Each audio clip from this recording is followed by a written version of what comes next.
we mentioned we have Rick on the line from the South Carolina area. Rick, can you hear us? Okay, this concerns a now 7-year-old child. Her mother had forced her to eat the contents of a dirty pull-up because she had an accident. Oh. While she and her boyfriend laughed about it. And they also had hit her in the head with a steel pole, causing an injury. It didn't take her to the hospital because they knew the hospital would figure it out.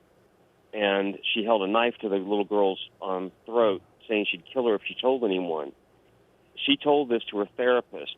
So what is the report? Are they required to report that to the police?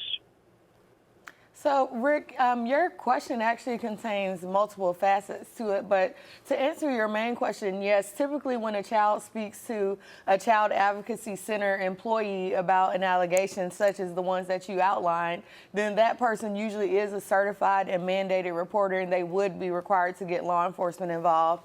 And chances are, if they're able to substantiate those allegations, then the mother who was involved would likely face several felony charges because of it, including cruelty to children.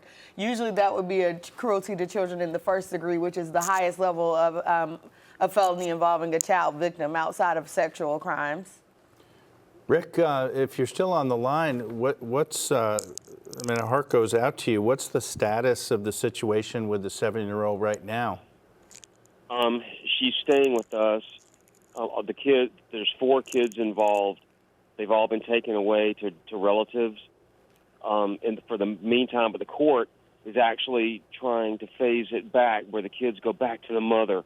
And we're just beside ourselves, worried to death, because the girl is terrified of going back to her mother, and we don't know what to do. So she just reported she's been so scared of talking because of what the mother has done to her that she finally opened up to the therapist and told these latest things. So, Rick, it sounds like at this point, I believe you're living in South Carolina, which means that the person prosecuting this would usually be the Solicitor General, not a district attorney like we have in Georgia to prosecute felonies. You can always contact the Child Advocacy Center where the child made the report and see what the status is of the case if you have legal rights to the child and information on the case. Or you can also contact law enforcement yourself if you'd like to report a crime that you don't feel has yet been reported. And then once they send that police report over to the solicitor's office, usually they will conduct a separate investigation as to whether or not they want to move forward with charges. And that would also typically be considered in the family law case regarding custody. And one thing I would always suggest is absolutely get a experienced family law attorney involved, somebody who handles child custody cases, child neglect cases.